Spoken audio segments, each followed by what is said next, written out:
Hi, Dinoso, Marco. Nice to see you together. Oh, I was already thinking there's a guy in Dinish's couch. There is a guy in Dinush's couch. And we know him. That is amazing. Marco, you're going all around the world? Yeah, you're muted.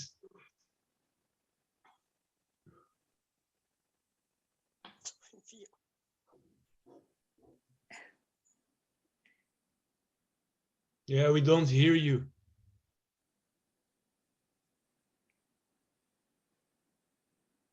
Because he was in the quiet, huh? He wasn't silent. Yeah. It was in silent. I am now in Israel, and next week I am going to Rome. So I am visiting Hi, friends. Hi, wait. That's great. I saw Marco Bayanete, so I said, okay, I'm next. He's like, no problem. I'm like, okay, so simple. And Dinush, we need to get you here or me to Israel that we can join together one day. So you should come to Israel. Yes. When are you coming to Prague, Annette? I try to come in our autumn vacation. It's the first or second week in October. In October, okay. Yeah. It's okay because I would like to see you there. So I will be there in that period probably. We need to realize that. Yes, it will be very, very nice. I enjoy Norway.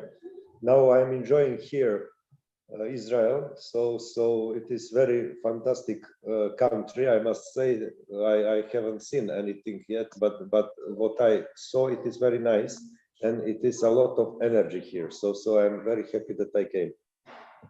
Good. I'm just gonna see if Rabbi Manis is here already.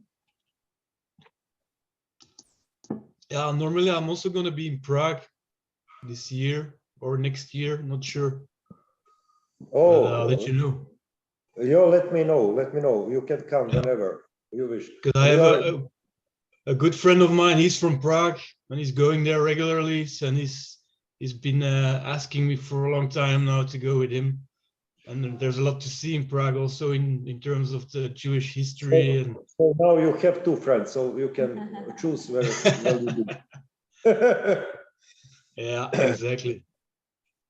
And by the way, whoever come to Israel, he has she has an open house, more than welcome. Oh, I love to go to Israel also. So don't I have an Israeli friend and I'm trying to get him to take me maybe. I don't think your friend is going to get you where I'm going to get you around. So make the right choice. That's true. That's true. Yeah. You're more than welcome. It's beautiful here. It is beautiful. Are you in Yerushalayim? No. So we live in Ashkelon. Ashkelon. Okay. And so tomorrow we are going to take Marco to the Dead Sea and like to a hike in the area to see like, the beauty of the country, the way God created it so beautiful. And then Sunday and then Shabbat is going to be a lot of guests and he's going to see all kinds and, different environment. I think it's very beautiful. And then Sunday, I'm going to take him to Jerusalem. Wow. Yes. Aren't you lucky, Marco? Yes. I told to her if she could be my wife. That's amazing. So nice.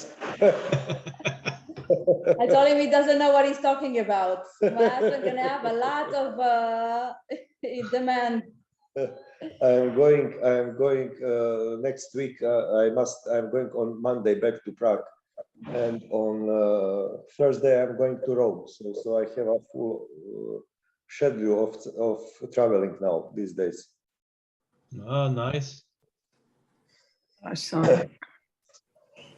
And you're doing it for your own pleasure, or is it for your job, or? Well, this is for my pleasure now. these two trips. Yeah. Yeah, that's really cool to see you guys together. Yes, and it Funny, is yeah? a little bit Yeah, fun. that's cool. I haven't imagined that I will come here to visit Dinusha and her family one day. Yeah, small world. Yes, yes, indeed. Yes, But you're yes. absolutely all welcome. Well, same here. If anyone ever lands with the plane in Brussels, that's like 1 mile from my home, so I can assist. Yes, In Belgium, yeah. I will be very near there. I'm going to Amsterdam. Yeah. That's Amsterdam is like 4 hours for us. It's a long way, but yeah, that's not so long if you compare like like the US or. It is because I planned firstly I planned to not to go to Rome but to Denmark and Copenhagen, but then we changed the mind and we are going to Rome because the COVID is going to increase again, and in that Rome there is very bad situation usually. So I wish to see it until come another wave of that. Yeah. Before it gets worse. Yeah.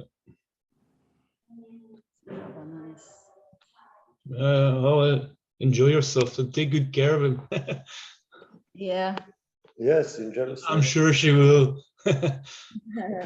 all Thank you. people told me, "Oh, you are going to Ashkelon. It is dangerous. It is very Gaza, very near.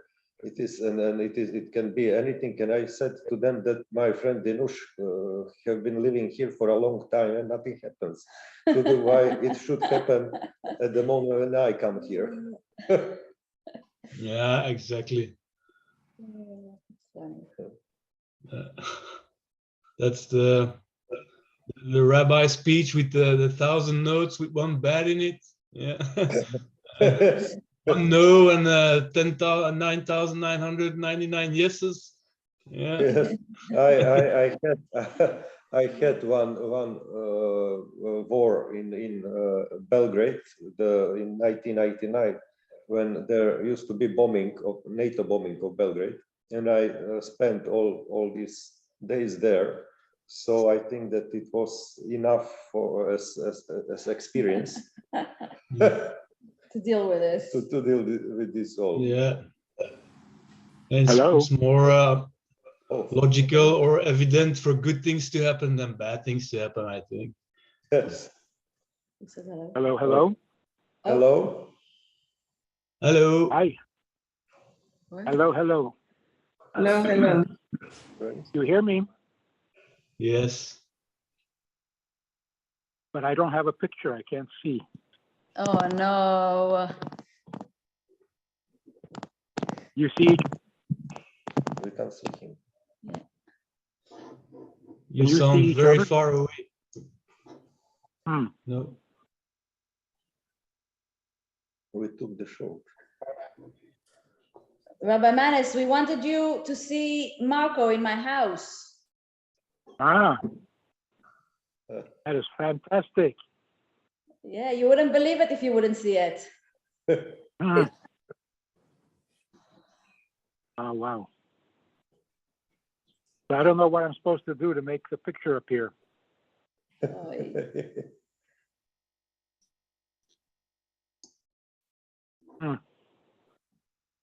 Now you have a camera? I have a camera, but why don't... Yeah.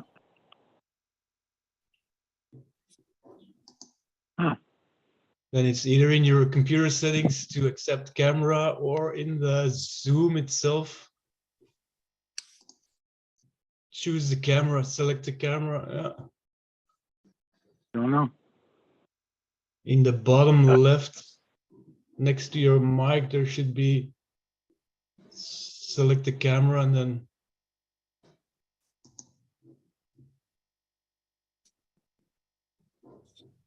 Hi, good afternoon. Hello. Hello. Hi, Ta, can you hear me? Yeah. Hi. So I believe, so first of all, hello everybody. I'm Rabbi Friedman's son, Nissen, Oh, hi. newest Yeah. member of the Rabbi Friedman team. And I believe Rabbi Friedman is in an area with very poor reception at the moment. So for today, it's going to be audio only. Oh. And Oh, God willing, by the next one, we'll get some video up and running. We did. Okay, so We at did least this maybe yesterday. sorry. At least That's take a fine. picture. It's for him to Work. show him later.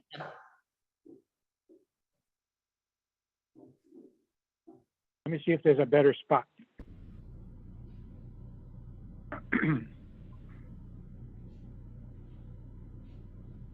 Sarah,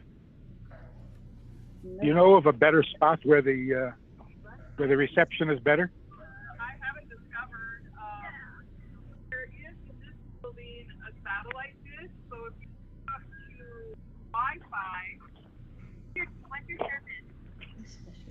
I'm online, but I can't get a picture. All right. Ta, and I think for today, this is the only option. So I think we're just going to have to roll with it for now. Oh, it's Okay. Okay. So, what's the good news? The good news in Israel is that Marco got to Israel. yes, Yes, I'm that here is. with Dinush this week. So, and I must say that it is very good news because I met Dinush in life, and she is wonderful friend, and I must say that Israel is a wonderful country. What brings you to the country? Dinush, I wish to Really? visit her. so I bought the plane ticket, and here I am. Wow. Just like that. Like that, just like that. Amazing. It is the best. Simplicity is always the best way in the life. Yeah. Truth is simple. Amazing. Amazing. So should we learn something? Yeah, I just have a question that people ask me and I didn't know what to say about the Parsha in Israel, that it's Balak. Why, the Parsha is going to be named after Dafka Balak, a bad king, and that's the name of the Parsha. Why did he deserve to have a parsha named after him? Isn't the same question with Korach? Yes, Yitro? but Korach was Jewish, and there's a meaning. So I don't know. I couldn't find anything about the Balak, that is a bad king. Yeah. A good question. I don't know. No, come on. But I can tell you a joke. There was a holy man. There was a holy man who was very, very devoted to his fellow Jews. And he said that every word in the Torah speaks of loving your fellow Jew. So somebody said to him, every word in the Torah? Come on. He said, yes, every word in the Torah. So the man said, how does the word Balak imply loving a fellow Jew? So he said, Balak is the Rashi Teves ve'ahavta leve'acha kamecha.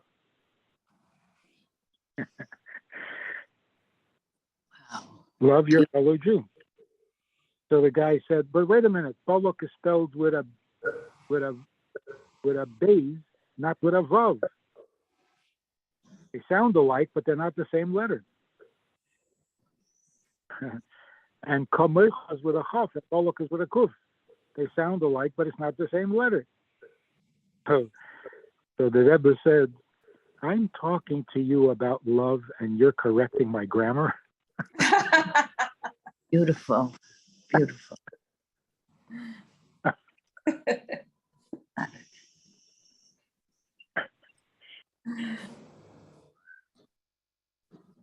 Yes, yes.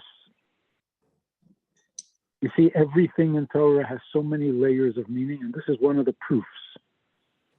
It can't be that Balak was simply some evil guy who wanted to curse the Jews, so he hired Bilam, and the curse turned into a blessing.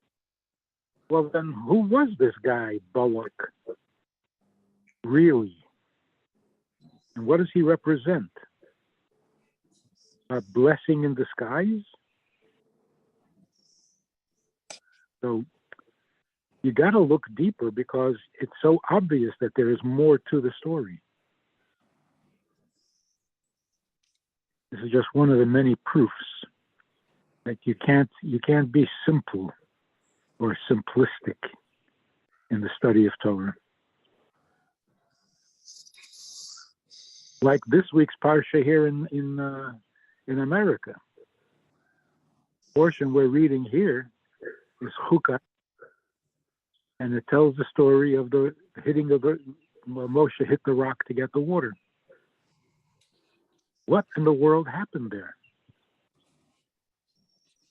God says to Moshe, this is at the end of 40 years of the desert, and all of a sudden the rock that was giving water stopped giving water because Miriam had died. And the water was coming to the people in merit of Miriam. When Miriam died, the water stopped. And the stone disappeared. It just looked like every other stone, couldn't distinguish it. So the people again gang up on Moshe and say, why did you take us out of Egypt? Now we're all going to die here in miserable death. That itself needs commentary. After 40 years, they're still doubting Moshe. They're still doubting God. They still have no faith. There's got to be more to the story than that. But the rest of the story is, God says to Moshe, take the staff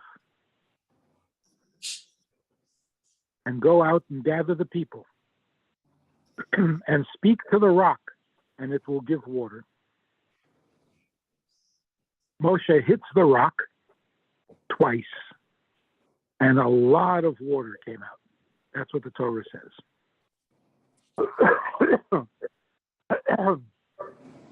Story needs a lot of explaining. First of all, if God said to speak to the rock, why did Moshe hit the rock? And why twice? And why does it say it gave a lot of water? That's really not necessary. It gave the water that was needed. What does it mean it gave a lot of water? More water. More than what?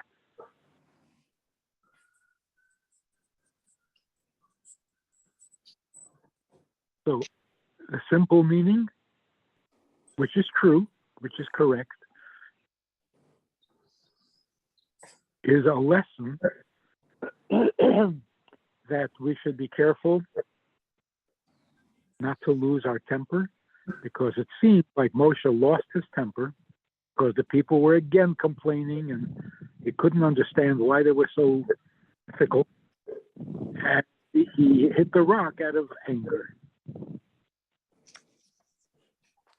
And because of that, he was not allowed to go into Israel,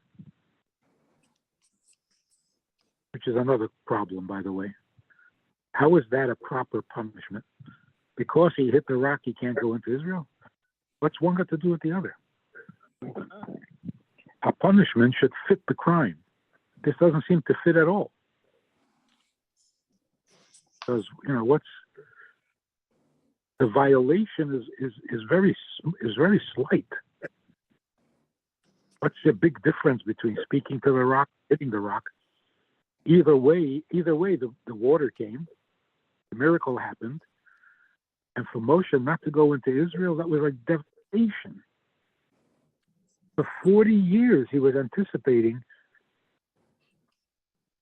going into Israel with the people, and now he's told that he's not going. That's very harsh. Doesn't seem to fit the crime at all. And they're so unrelated. What does Israel have to do with bringing water from a rock, or even losing your temper. So if you lose your temper, you don't go into Israel? What's the connection? Besides the problem, really Moshe lost his temper and acted against God's instructions? That's not possible. This is Moshe we're talking about. Not possible. So you got to dig deep. What is the deeper meaning? Well, Moshe was a little puzzled because God said, take the staff and go speak to the rock. Well, if I'm going to speak to the rock, why do I need a staff? Earlier, at the beginning of the 40 years, God had told Moshe to take the staff and hit the rock, and the rock will give water. This time, God says, take the staff, but speak to the rock. Puzzling.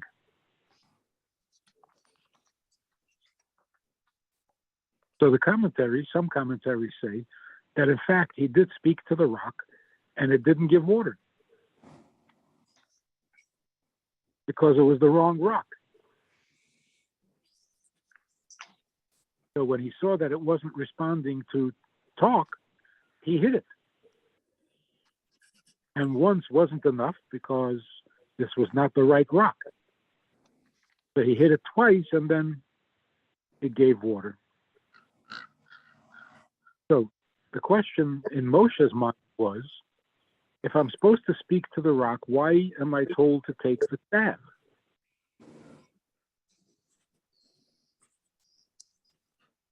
Moshe's problem was not anger. Moshe's problem was, if I speak to the rock and it will give water, will that be held against the people someday? Will it someday be said that even a rock obeys God, but the people don't? So you're worse than a rock? That gave Moshe pause. Should I do something that might be held against the people? Or am I here to protect the people?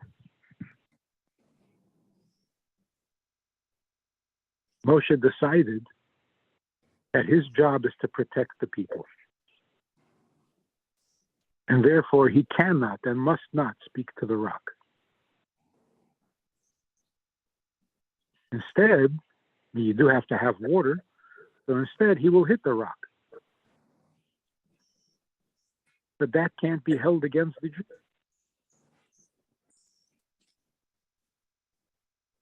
He's defending and protecting the Jews from criticism or from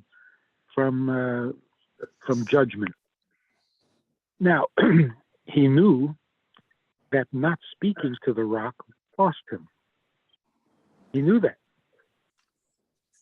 He knew he would pay a price, but he was willing. Because his primary obligation, his primary devotion and commitment was to the well-being of the people. Now, what would the punishment be? He knew that too.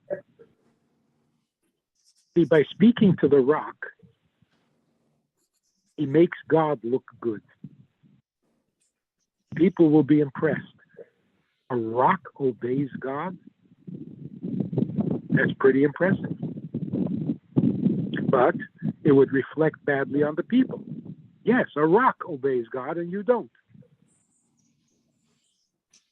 So what he was doing is being loyal to the people he brought out of Egypt. Now that entire generation never made it into Israel, as you know, because the spies came back and gave a bad report and they all decided that they can't do it. So God said, well, if you don't trust me to bring you there, then you're not going. You're all going to die in the desert during the 40 years, and it's only your children who will enter the land.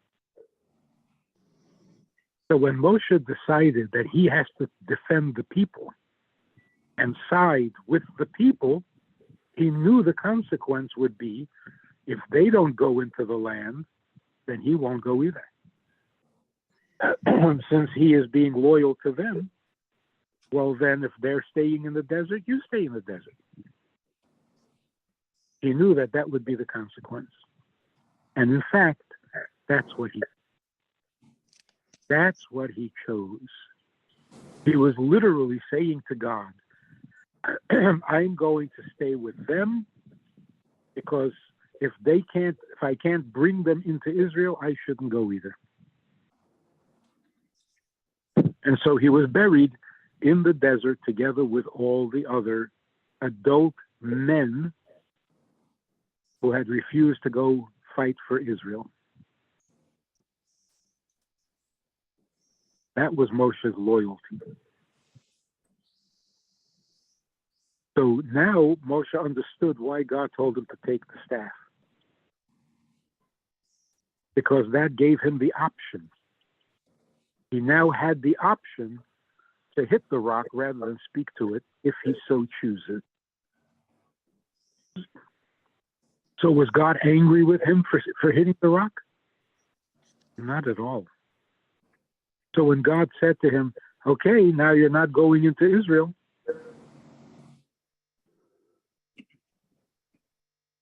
God was proud of him. That's the kind of leader God wants for people. A leader that will give up everything his heart desires if it protects the people and looks better for the people. But that's not all. Medrash tells us that those people who refused to go into Israel and died out during the 40 years in the desert, their souls will not be resurrected and will never, in the future, after Mashiach comes, they will not be included and they will not ever come to Israel.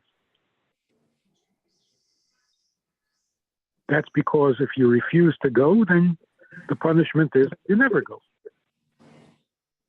But because Moshe is buried there in that same desert, and he will be resurrected and he will come to the land after Mashiach, as long as he's coming, all the people buried with him can come as well in his merit. So what we see is that in the end, Moshe's devotion to his generation of people will eventually bring them to the promised land. So he will have succeeded in his primary task, and that is to bring those people to Israel. You see how much more there is to a story. If we go a little deeper, everything makes more sense. Moshe did not lose his temper and disobey God. The punishment was not arbitrary, and it wasn't harsh. In fact, there was no punishment at all. It was Moshe choosing to be loyal to his people. Moshe was saying, I will come to the land when they come. I will not go without them. And by doing that, he guaranteed that they will eventually come to the land.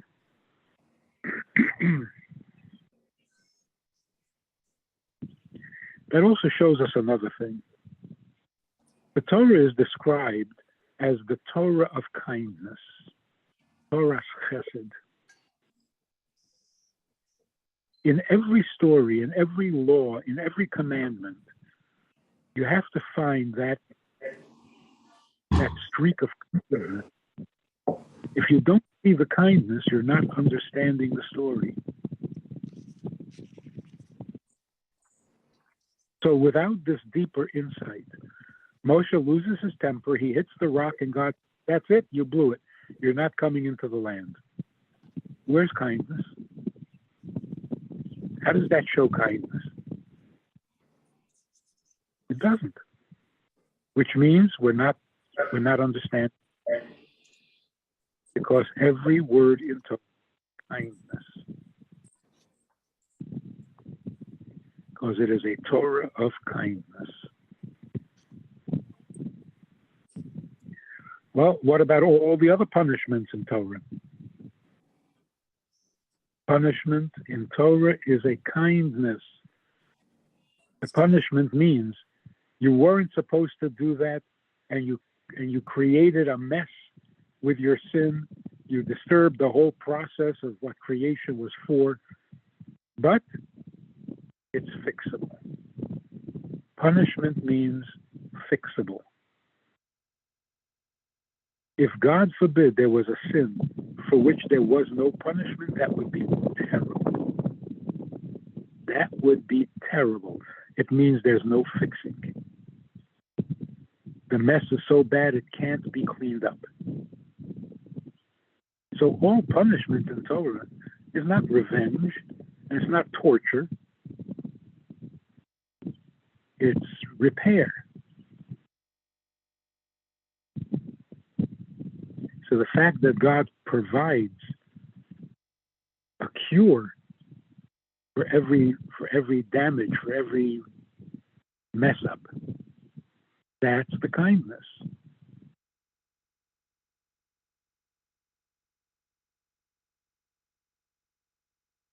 And even if the punishment is capital punishment, when a person has messed up and can no longer fulfill the purpose for which he exists, then he is better off not existing. Because to exist with no purpose is torture. So what happens?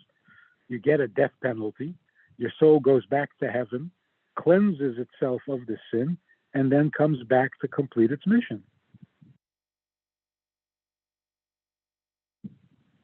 It's like if you get shot on the front lines, they send you back to the hospital, they patch you up, they heal you, and then you go back to continue the battle.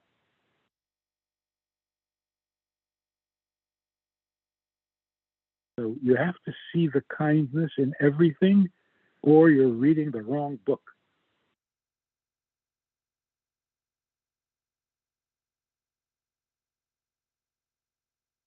That is the incredible lesson from today's Torah portion.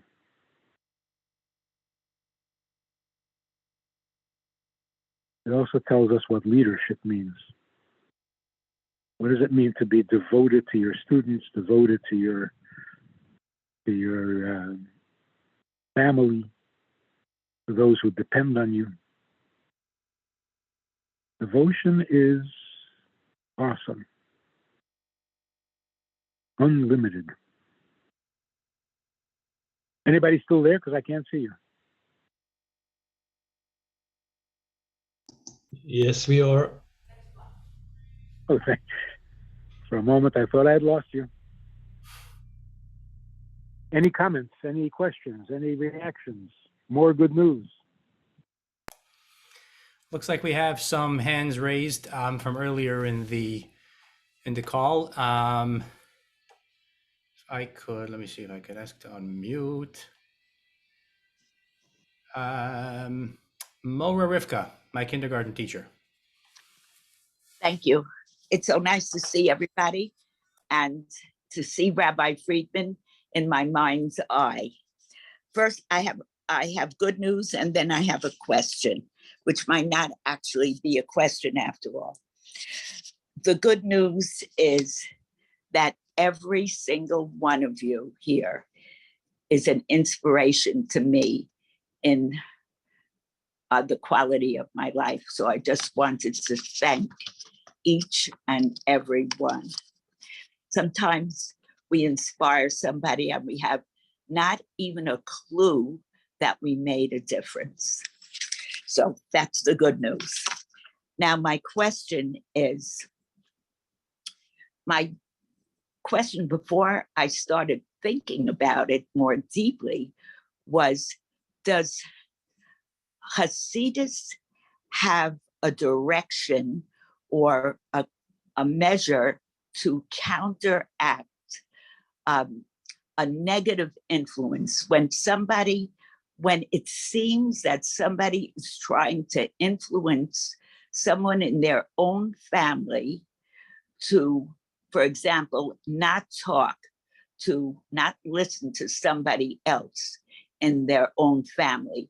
It seems like that is a negative influence. If they're, the way I saw it before I started thinking more deeply is, if somebody is trying to poison somebody's mind, does Hasidus say we have to take any action? Is there a remedy? Or should we realize that it's all from Hashem? Hashem is the essence of good. He only does good. And if we look more deeply, what looked as a negative influence is actually a positive influence. So does that mean that if we see somebody harming another, I'm sure it can't mean that we just say, this is wonderful.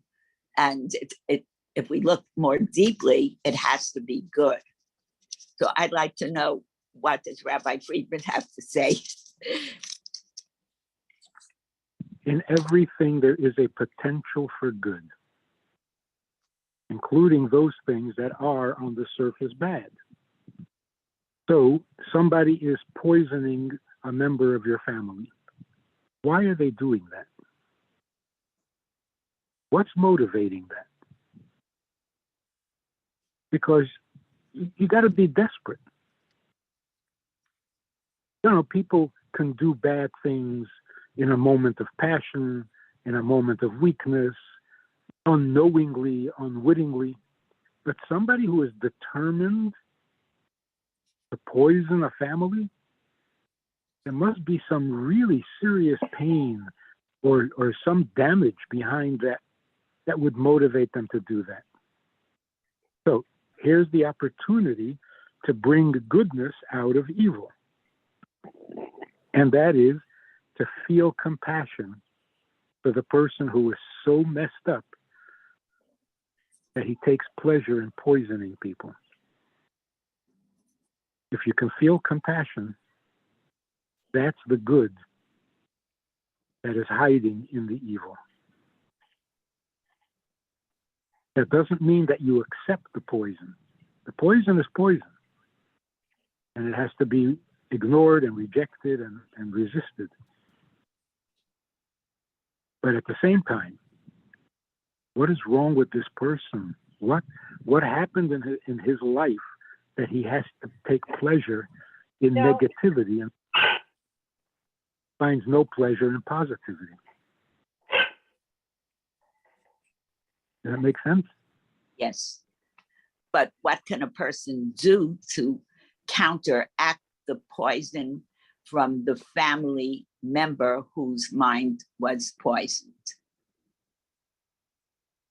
If it's possible,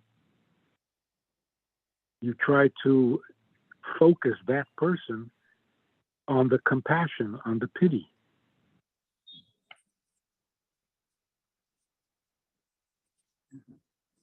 Excellent. Somebody is telling your brother to hate you and giving him reasons to hate you. What do you say to your brother? You can say, oh, that person is evil and don't listen to him. And then it's your word against his word, and your brother doesn't know who to believe, and it's a big mess. But if you say to your brother, isn't it sad? Isn't it sad? Even if what the person was saying, all the negative stuff, even if it were true, isn't it sad that this is what he gets pleasure from? So you're not even disagreeing. You're simply bringing up another consideration that can't be argued against. You know, you can't say, well, no, he's right. Yeah, maybe he is right. But isn't it sad that this is what he focuses on? This is what he spends his time thinking about. And this is what gives him pleasure? How sad. Thank you, much more. Rivka. Sorry? Yeah, go ahead. All right, we can move on to Ali. Still have a question? Yeah. Hi, Rabbi. I hope you're doing well. So you were speaking about rocks earlier, and I want to talk about a metaphorical rock, in a sense. I heard, saw a video, fantastic, by the way, conversation you had with the founder of JSwive. I thought it was really so superbly well done and put out. I don't know if it was in that video, but one video where you were talking about marriage, and you were saying how the role of the husband is to be the rock to the wife. And that makes a lot of sense. But I wondered, can the husband have a rock? And who should be it? Maybe you might say no, but if the husband should have a rock, who would that be? A mentor. A mentor. Somebody outside the family. Even if he's not married, even if a man is not married, he still needs a rock. He needs a mentor. He needs an authority in his life who can tell him when he's wrong, or can bless him with approval. And is it always inappropriate for the husband to? Is it always inappropriate for the husband to lean on his spouse, his wife? Well, there are many ways in which a husband depends on his wife, but not lean on. So which ways are appropriate? He can look to her for inspiration. He should.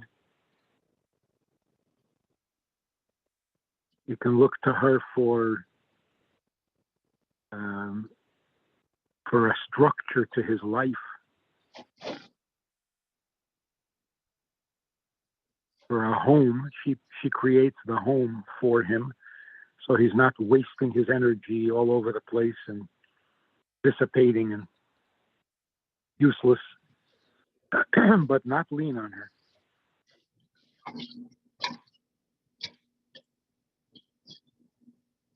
But again, a man needs a mentor even if he's not married, because every man has a hole in his heart that needs to be filled just by being male.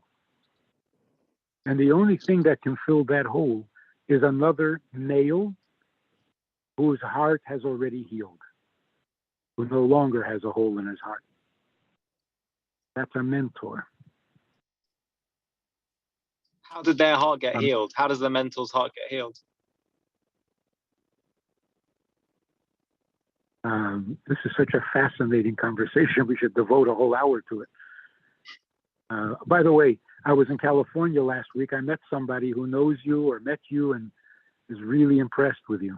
You know who I'm talking about? Oh, yeah? No. Who was that? I don't remember his name. Oh, how old was he? Around middle age. Middle age? Mm-hmm. Don't know. We have quite a big audience in... I'm not sure. We have a big audience in California, so I don't know. Somebody who met you in England. Anyway, getting back to the topic, the hole in the heart that every male has is also a hole in the ego.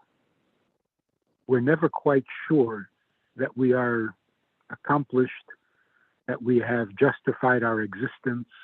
We're never sure. And that's why some of the most powerful, the most influential, the most wealthy men in history were the most paranoid. Because we're never sure that we actually achieved or accomplished or justified our own existence. Much worse than with women. Women have a certain calm, a certain completeness that we don't have. When a man gets over that and heals that hole in his heart, it's through humility, through accepting that I may not accomplish and I may not achieve and I may not amount to anything, but I've got to do some good. That's when the heart heals. As long as I'm trying to become something, I'm making myself miserable. So when I meet a man who is already settled, he doesn't feel a need to justify himself, but he's devoted to doing good. If he accepts me or approves of me, then the hole in the heart heals.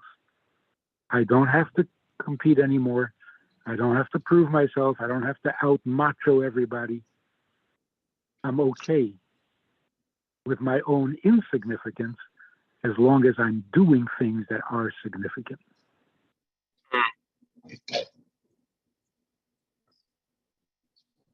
Insignificant people can do magnificent things. That's what the Torah is all about. Torah was given to human beings, not to angels. Human beings are ultimately insignificant. Tiny, feeble, vulnerable, fallible. But now that we receive the Torah, we can do things that are perfect, that are eternal, that are awesome, infinite, without our becoming infinite or awesome or eternal. That's such a relief. And that's why humble people, I mean truly humble, not the ones who drag their feet and hang their head. The truly humble people are the happiest people. Because they have nothing to prove. They just want to do good.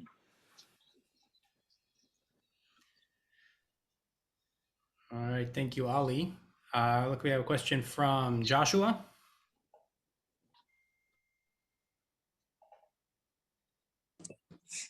Hi, everybody. Hi, Rabbi. How's everybody doing today? I've just got a quick question. I'm going to Brooklyn in a few weeks, and I was hoping to see a 770 Eastern Parkway, but I was wondering if there was anywhere else that I should go while I'm in town.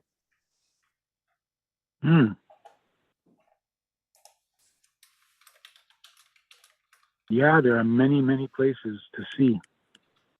How long were you going to be in New York? I believe 4 or 5 days. I think Thursday to Monday, I want to say. So we'll have a substantial amount of time. Mm-hmm. Well, you should certainly go out to the Rebbe's resting place. Yep. Yeah, that's on the list for sure. Good. Those are the two main sites. Other than that, you want to check out the kosher restaurants? Of course. Yeah. Yeah. If you want to do Go tour of there's a nephew of mine that gives a tour of Crown Heights. If you want to contact him and have him show you around town, it would be fascinating. That would be great. What's your nephew's name? Friedman. Oh yeah. Mayor Friedman. All right, sounds good. I'll look into that. I appreciate it. Listen, can you send the number? Yeah, Why don't you give us the number? Because anybody else who wants to visit Crown Heights should know that there is this service. Yep, absolutely. I'll put that in the chat. Great. All righty. Thank you, you, Joshua. Looks like we have a question from Amir. Hi, thank you. Shalom. A small question. I have this theory I read in the Parashot about the sacrifices, and I think I noticed, I wonder if it's correct, that every time there is kapara or something, forgiveness, things like that, it's some kind of animal. But when there is like a gift, minchot, gift. It's something man-made, shemen, solid, things that are made by men. Sorry? Cakes, flour and water. Yeah, something that is made by man and not just animal. Yeah, something baked. So the theory was that when there is like, if you want to, the gift is something that the person make, and the sacrifice, like the kapara is letting go of something of the animal in you, and I wondered if it that was the direction, the right direction. Absolutely correct. Yeah, good. What Amir is saying is that in the Torah, when you need to be forgiven, you bring a guilt offering, a sacrifice for forgiveness. It's always an animal, goat, a sheep, or a cow. But when you're bringing a thanksgiving offering, it's something you bake or something you squeeze out of the olive or out of the grapes. So yeah, it makes sense. If you're bringing a thanksgiving offering, it should be something you made, something you worked at, something you prepared. Whereas for forgiveness, you bring something that God created.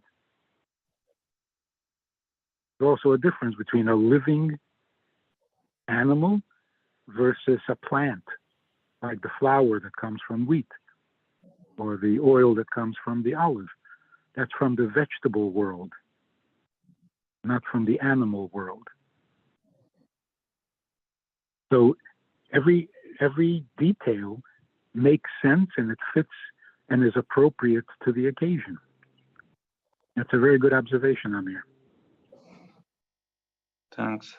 If there is time, I have another small question. Yeah. About, I think in one of the last parashot, also there is this story about this guy who picks up branches in Shabbat. And then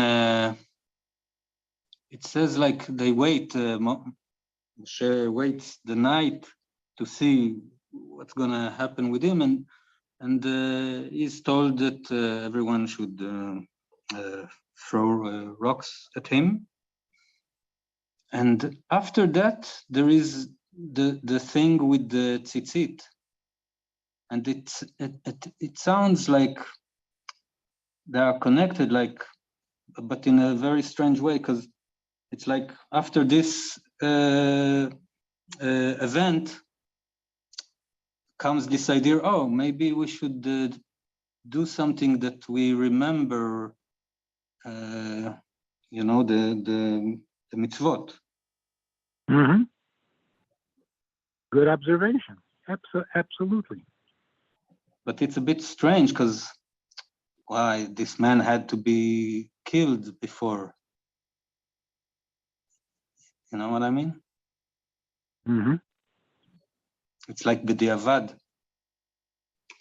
You mean he should have given us the mitzvah of tzitzis before, and then maybe this guy wouldn't have done what he did. Yeah, it's like, yeah, something like that. Like that. So, you know who this guy was who was gathering wood on Shabbos? No. No. You know the 5 sisters, the Nos Tzlafchad, who asked whether they inherit land if they have no brothers? Okay. This man who was gathering wood, that was their father, Tzlafchad. And the reason he did it is because he wanted to make an example of himself because he felt like people were not taking the law seriously. So he went and he gathered wood so that he would be executed and people would know that Shabbos is really serious.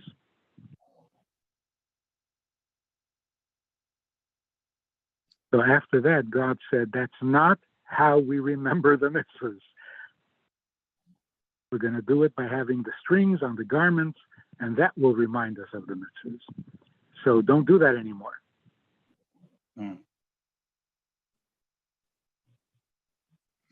Okay.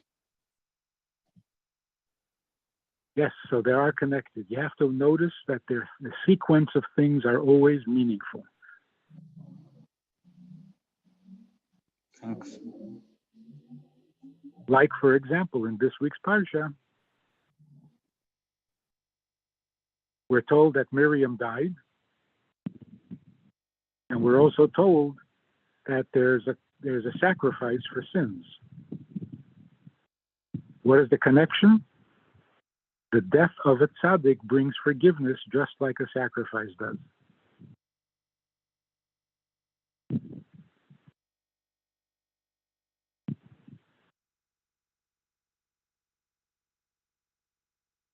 This doesn't mean that a tzaddik dies for your sins.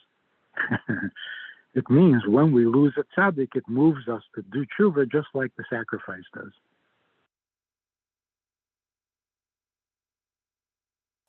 So there's a reason the two stories or the two chapters follow each other. There's always a connection. All right, thank you, Amir. Looks like we have one last question from Erez. Yes. Hi, Rabbi. Hi, everyone. First of all, I want to say thank you, Rabbi, for those great lessons. And I also want to thank Lori from this community because she told me about this community and I'm here thanks to her. So thank you, Lori. I have a question. I read your book, like the Hebrew version of your book, and it was really eye-opening for me. Like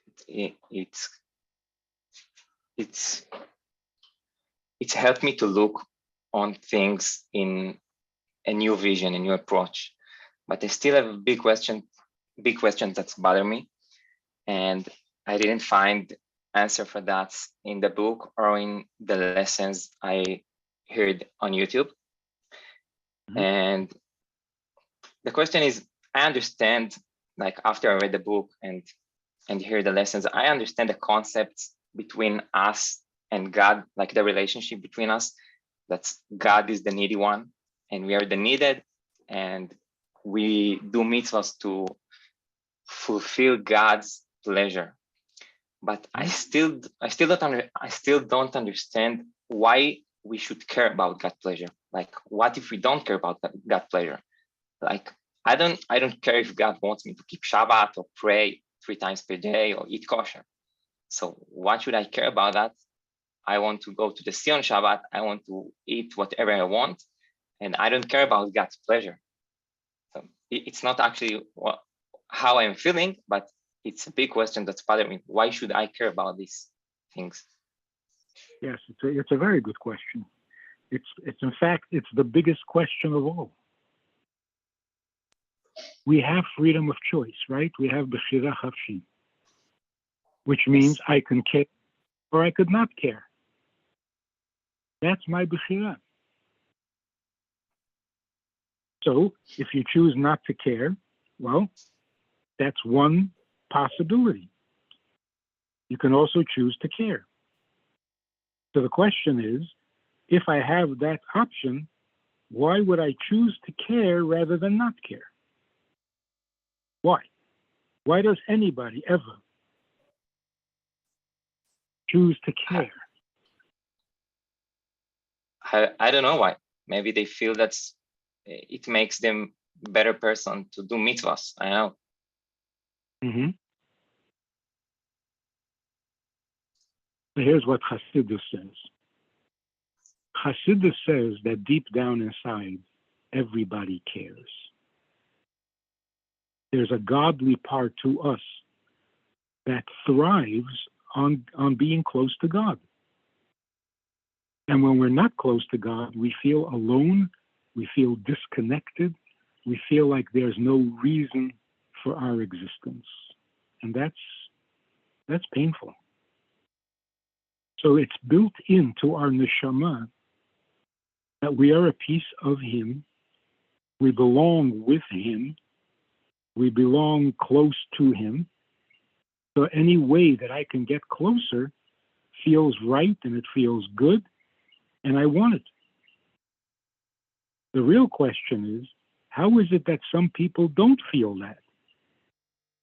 What gets in the way? What makes me not care? See, most people think human nature is I don't care. That's normal. A person who does care, oh, that's spiritual, that's religious, that's Haredi. No, it's not true.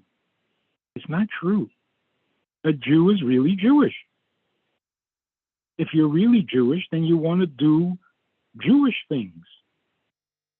And yet, there are Jews who don't. So we don't need to explain why a Jew wants to be a Jew. We have to explain why a Jew doesn't care. It's like, why do you care about your mother? I don't know why. It's natural. Yeah, but there are some people who don't care about their mother. Okay, that needs to be explained. Like, what went wrong that you don't care about your mother? So since God is not only our creator, but we are literally a little piece of Him, of course we want to be close to Him. Everyone wants to be close to their source, like a mother or a father. The question is, how did we get so far that many of us, or all of us at moments, don't care? How did we get disconnected from who we really are? There are many answers to that. But that's the issue. The issue is, you see these teenagers who are making their parents miserable, and you say to them, why are you doing this to your parents? And their answer is, not my problem. Not my problem, it's their problem. But you're hurting them. Well, too bad. And you have to wonder, what happened? What happened that somebody could become so disconnected from his own mother, his own father? Must have been something terrible. So what disconnects us from God? Well, we have plenty of good excuses. Like a Holocaust, for example. Not that everybody who's disconnected is thinking about the Holocaust. But just in general, life is difficult, life is painful. That disconnects us. Like, if God was really so good and wonderful, why am I having so much trouble and so much pain? So that turns us off. Question is, there is pain and there is suffering. How do we not let it turn us off? How do we not let it get to us and make us give up on all things that are good and just do whatever you feel like doing? Actually, it's quite a miracle that Jews, after our history, we still want to serve Him. We still want to be good Jews. It's a miracle. It's amazing. So we do have plenty of reason to not care. And yet we do. Everybody does, to some degree. Like maybe just on Yom Kippur, you know? Maybe just on Shabbat. Maybe just on Yom HaAtzmaut. Maybe only by the Kotel, yeah? So we all have a feeling. We all have a connection. Some more, some less. Sometimes more, sometimes less. But it's a relationship that we're struggling with. And the struggle itself is also good. Just the fact that you're asking the question is already good. Okay. Thank you very much. Only good news. Thank you. So now I want to thank you for putting up with our lack of technological savvy. Tell you where I'm in Roanoke, Virginia, out in the woods with a big group of teenage girls who are interested in studying about Judaism with a Hasidic flavor. We're here for 3 weeks, a beautiful little resort, kind of a camp site, very isolated, got our own pool, our own basketball court, very nice accommodations. I wish I could show you on the camera. But we just started. Today is the third day. There is no Wi-Fi here because it's too remote. And maybe that's why we're not getting a Zoom picture. But I did have it yesterday when we had another Zoom. So we'll just figure out how to do it for next time. But it is amazing, amazing how teenagers already understand all the problems. They're so ahead of us. They can see the fake from the real, and they're so innocent, and they're so much smarter than we were when we were teenagers. Very sophisticated, very precocious. And studying with them, learning with them, debating with them, it's a real pleasure. So now I'm going to go back and tell them what we talked about. And next week I'll tell you what we talked about here in the class. So we can mix the information. But thank you very, very much for this wonderful hour. Would have been nicer if we could see each other, but conversation was great. Thank you. All right. Thank you, Rabbi Friedman. Thank you, everybody, for joining. Thank you, Rabbi. Just a reminder before we part ways, there's the JLI retreat, the National Jewish Retreat coming up August 9th through 14th. Check that out. Join Rabbi Friedman and your fellow VIPs in Miami for this event. You can find more information on jretreat.com, J as in Jewish. And keep an eye out on Rabbi Friedman's YouTube channel for a video also containing more information on that. And thanks everybody again. Looking forward to seeing everybody next time. Thank you. Rabbi Manis. Shabbos. Thank you. Bye-bye. Thank you. Shabbat Shalom. Shabbat Shalom.